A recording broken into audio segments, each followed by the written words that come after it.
Welcome to Talent X, the Talent Experience podcast featuring authentic conversations on the future of work, empowering you to better understand and deliver a best-in-class, future-proofed career experience. For more insightful conversations, visit talentxpodcast.com. We hope you enjoy this episode of the Talent X podcast.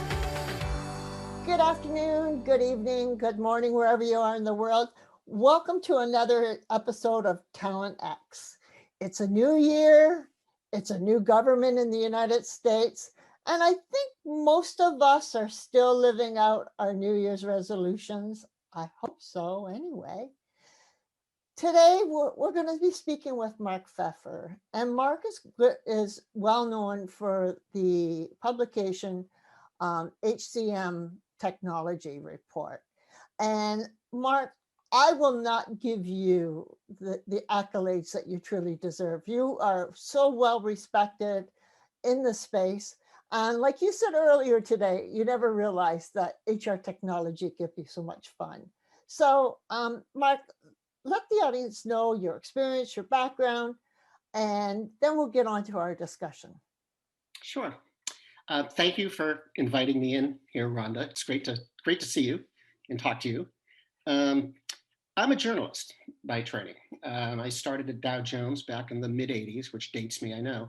But I was working on the online news desk in 1984, which is before the web by about 10 years. So I kind of grew up with the online world. And after leaving Dow Jones after 10 years to freelance, write about technology and finance, I joined Dice, where I was their first managing editor. And I left Dice about 4 or 5 years ago to start the HCM Technology Report. One of the things that I had found at Dice is that HR and HR technology especially is actually a lot of fun. There's a lot of really smart people at work at companies of both startups and some of the big companies as well. And they're trying to do really good work, and they are at an interesting point where they really are the entry point to a lot of companies, especially at the enterprise level. Every company has to worry about HR. Every company needs to take care of its workforce. And so sometimes they're the first applications that go in on a organization-wide level. It's fun and it's interesting. So it truly is. And I love you said that you're 1980s, and I look back on the football game last weekend where it was Drew Brees and Tom Brady, and the two of them combined were like 47 years of football. Well, I think we have them beat because between you and I think we're approaching 70 years of HR.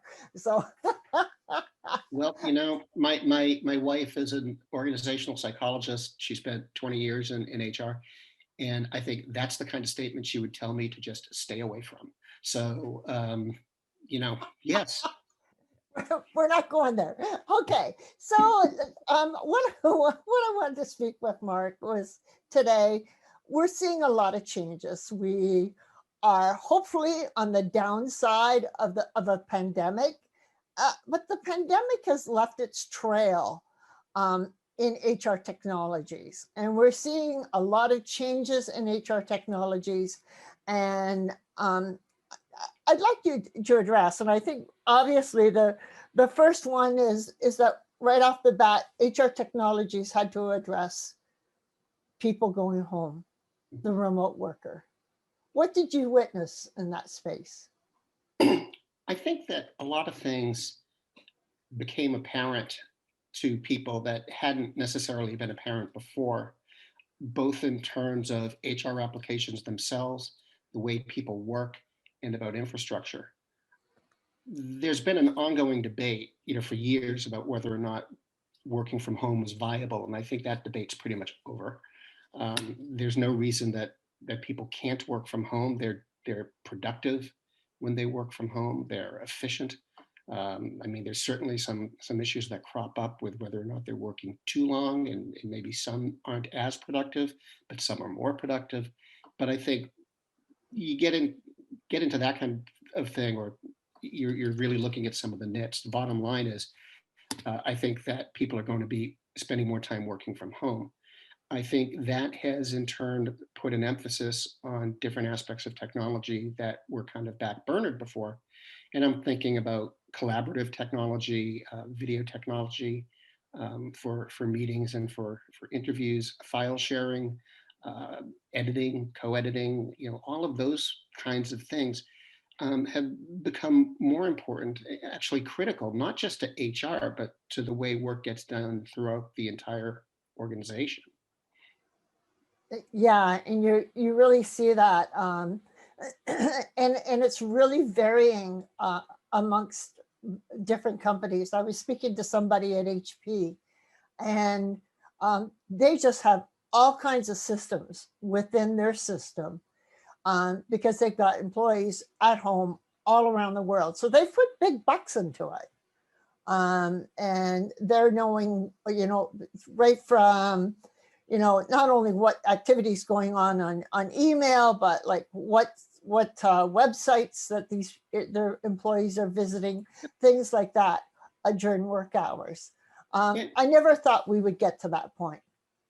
Yeah, I think you're right. It sort of accelerated that. I think employees often feared it.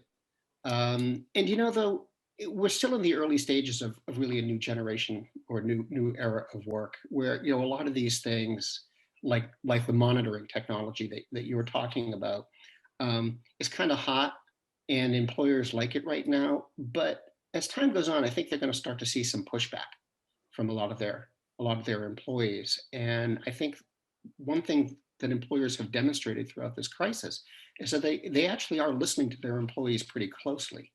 Um, Earlier this year, early in the summer, when the government in the United States was trying to push companies to reopen their businesses, whether it was safe or not, a lot of employees just drew a line in the sand and said no, they weren't going to.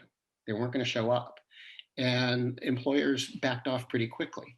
And I think it was Gartner who did a study that found majority of employees, a significant majority of employees, believed that employers essentially had their back in terms of making sure that the workplace was safe to come back to.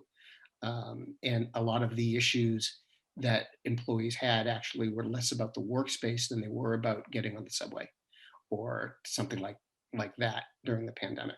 So I think there's going to be a rebalancing at some point about things like privacy. If employers are being aggressive now with monitoring, I think you're going to start to see some of them back off, because they're just not going to want the word to get out there to candidates that that's the kind of culture they've got. Oh, exactly. And at some point in your hiring process, you hire that person to trust that person. And I think that some of these monitoring softwares are hard on the trust element.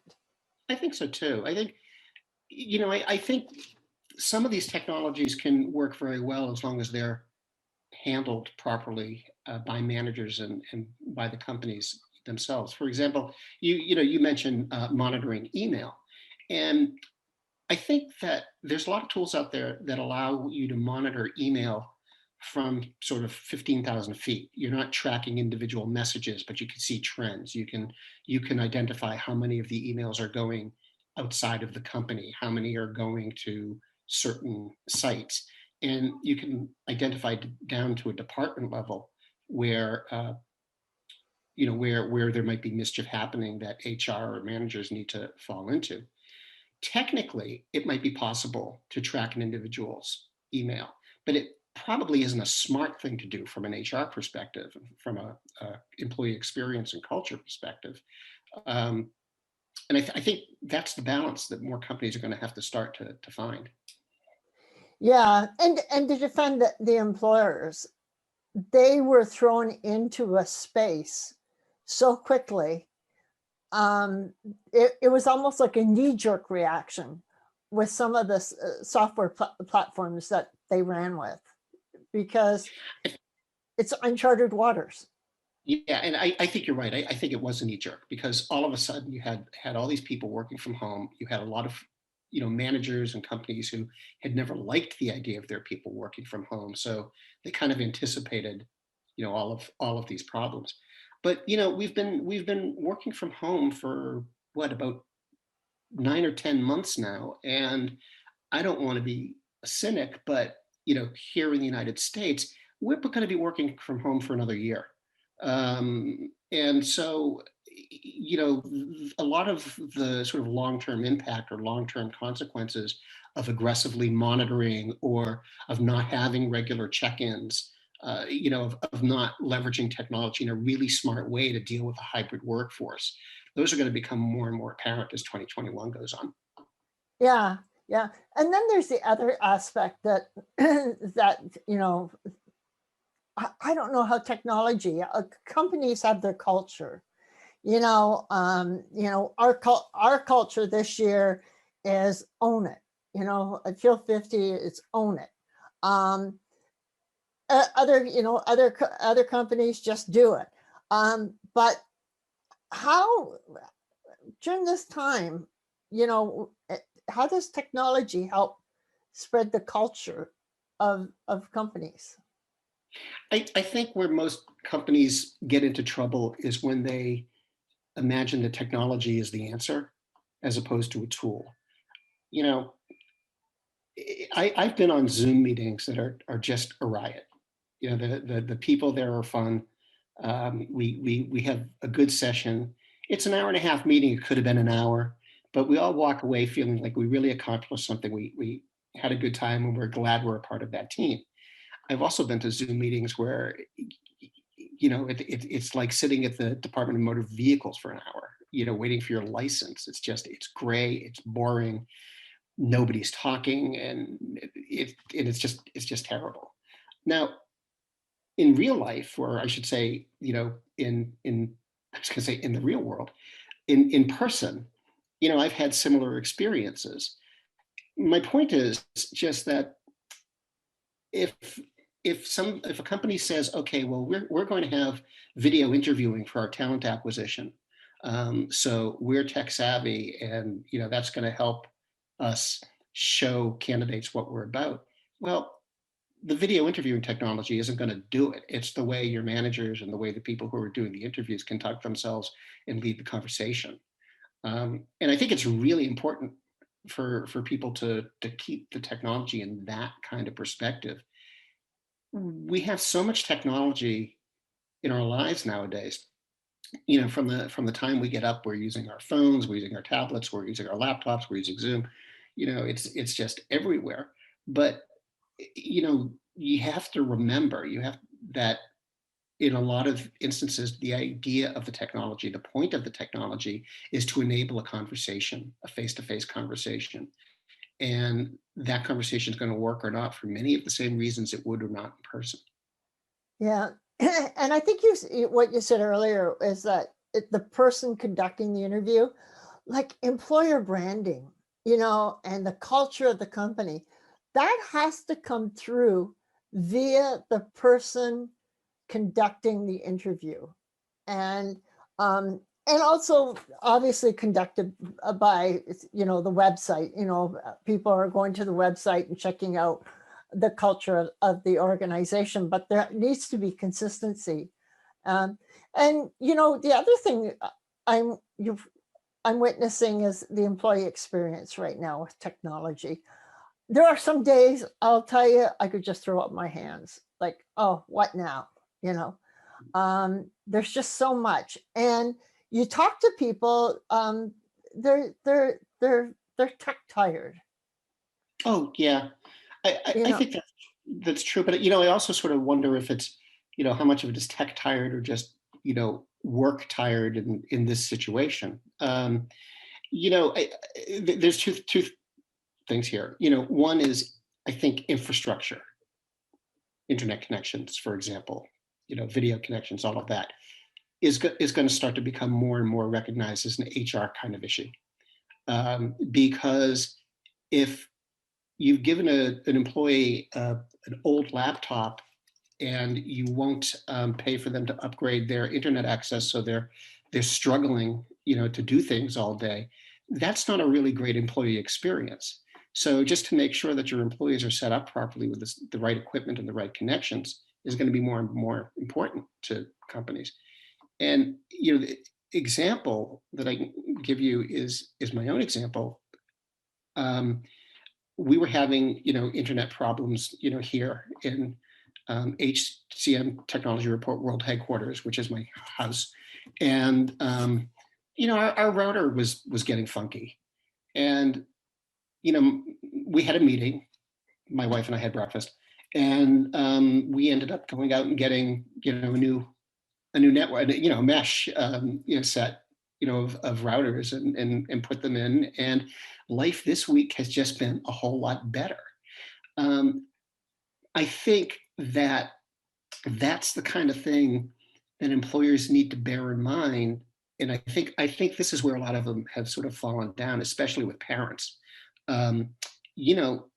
People are trying to do their work at home, and home has a lot of distractions going on, a lot of problems, and employers, to take advantage of technology, need to make sure that the employee is set up with the right platforms, the right connections, the right tools, and then they need to make sure their managers are administering everything and leading their teams properly. Yeah, I hear you about bandwidth, and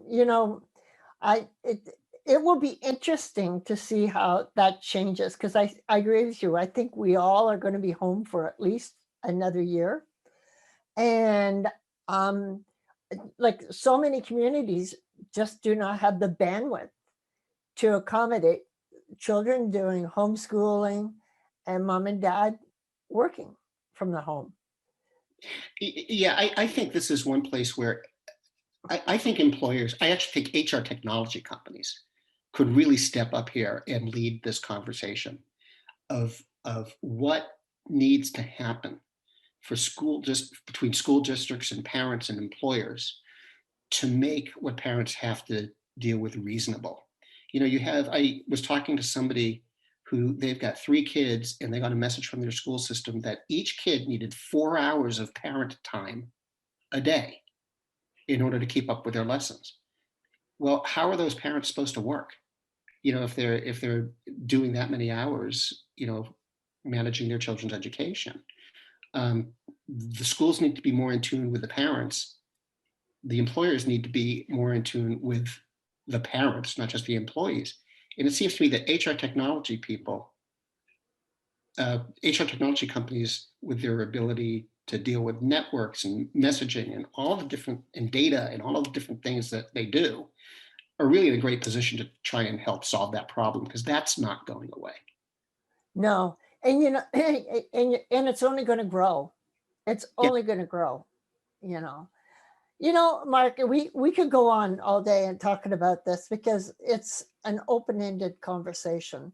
But we're coming towards the end of our time. But at Talent X, we talk about the talent experience. And Mark, you're really good at what you do. It's obviously you enjoy writing. You now own your own publication, and I would love to know what keeps you going every day. What makes Mark Feffer get up out of bed and put one foot in front of the other with a big smile on his face and operating at 150%? Well, I mean, the thing that gets me out of bed in the morning really is I have 2 schnauzers and they need to get out. So that gets me out of bed. But the HCM Technology Report, in a lot of ways, is the small town newspaper I always wanted to have. When I was in my 20s and 30s, I actually poked around and looked at weekly newspapers in New Hampshire and Maine, to buy as a publisher. And I just loved the idea of being a part of a community and writing about it. And, here's HR Tech, huge business, multi-billion-dollar business, but it's kind of a small town for all the companies that are in it and all the people. There's a lot of people who know each other, and so you get to know people, you get to know what they're doing, and it's just interesting. So that's probably the biggest thing. That's kind of a reward unto itself. Oh, I can believe that. Knowing you, I can truly believe that, and I could see you as a young person having that goal.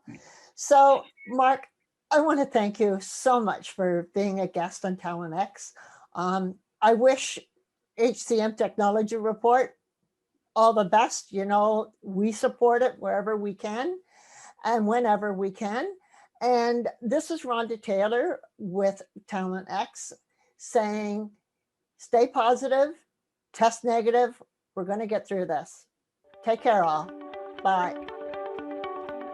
Thanks for listening to this episode of the Talent X podcast. For more talent experience and future of work conversations, visit talentxpodcast.com. Follow us on Twitter at TalentX Podcast. Or join the conversation with #TalentXPodcast on Facebook, Instagram, LinkedIn, or Twitter.